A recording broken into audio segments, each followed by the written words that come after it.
I am Ferdinand Marcos, and I am the President of the Republic of the Philippines. I stand today on behalf of 110 million Filipinos. Hello people and hello universe, it's me again. Ayan guys, ang dakilang Marcos loyalist, si Secretary Attorney Gadon. Alam nyo, pag talagang binabalahura si Pangulong Marcos Jr. to the rescue ito eh. Talagang ipinagtatanggol niya talaga ang Marcos family, sa totoo lang. Dahil nga yan, sa Pangulong Marcos nakikipag-away talaga ito eh. Grabe, inaaway talaga yung mga kulay ibak, mga besa. Kaya panoorin nyo guys yung kanyang mensahe para sa lahat.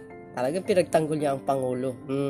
So ito guys, si Attorney Gadon. But before that, don't forget to like, hit the button bell para lagi kayong update sa aking mga upload video. Bye and baboos! Si Presidente Bongbong Marcos ay hindi adik. Nagsalita na ang PDEA na wala sa listahan ng mga suspects ng drug users ang pangalan ni Presidente Bongbong Marcos kahit noon pa man at hanggang ngayon.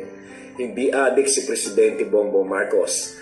Napakaganda ng kanyang pamamalakad ng ating pamahalaan.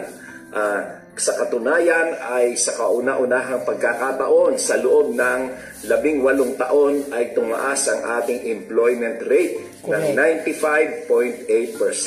Yes. At nagkaroon tayo ng increase ng palay production ng 300,000 metric tons ngayon sa kanyang pamamahala. At napakarami pang mga bagay na pag-unlad ang kanyang ginagawa. Kagaya na lamang ng pagbaba ng inflation rate ng 3.9% itong nakaraang Disyembre. At marami ngayon ang mga investors na naglalayon na magtayo ng mga negosyo dito sa ating bansa. Kaya tayo ngayon ay maganda ang tinatahak tungo sa pag-unlad sa bagong Pilipinas.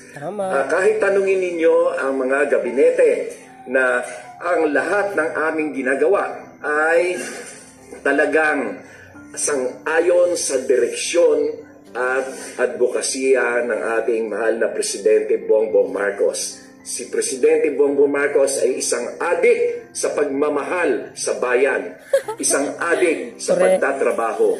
Napakaganda ng kanyang pamamahala. Kaya mga kababayan ko, mga kapatid ko, mga kaibigan, mga kapwa Pilipino, tayo ay manalig at umasa sa mas mabuting pamahalaan sa pamamagitan ng pamamahala ni Presidente Bongbong Marcos.